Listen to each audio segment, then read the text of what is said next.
I am 16 years old. I may look like a regular teenage girl, but you haven't heard my story.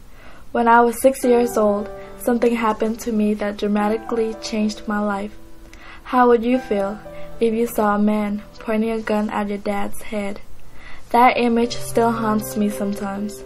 This incident led to my mom selling everything we owned after my dad escaped Vietnam because of religious persecution and ethnic discrimination.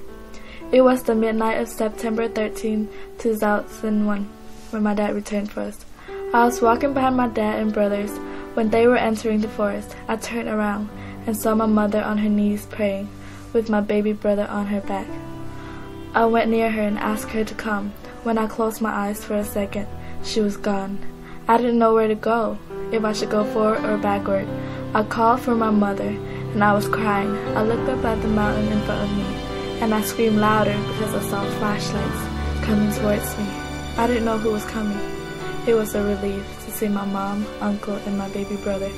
Later on, we caught up with my brothers and my dad. Along the way, leeches were on us. My dad's leg was swollen and sore. We didn't have enough food or water. We had to hide every time we heard noises. We slept in open fields and searched for water. One night, we crossed a wide river. The current was really fast. My mom carried my baby brother, and someone carried me and my other younger brother, who was 4 at that time. We finally crossed the border into Cambodia. While my dad went to the refugee camp, we had to hide in the woods. My uncle and my oldest brother patrolled and watched out for the soldiers. When my mom and I were by the creek and heard footsteps, she told me to stay still. About an hour passed. We heard the truck. My dad had come back with the UN. Lived at the refugee camp for about 6 months. The environment was really bad. The food was scarce, water was polluted, and everyone used the same bathroom, a hole in the ground. One night, the soldiers found a refugee camp. We immediately were taken to Phnom Penh. We stayed there for a few months. The conditions were a little better than the camp.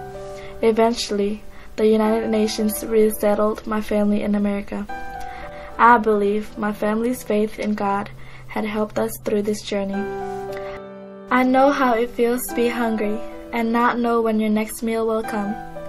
This experience showed me that I should appreciate what I have, because there are a lot of people in the world who are less fortunate than me. I try to give back to my community by serving at soup kitchen and other community services. This was a journey of mine, across rivers, mountains, and through forests.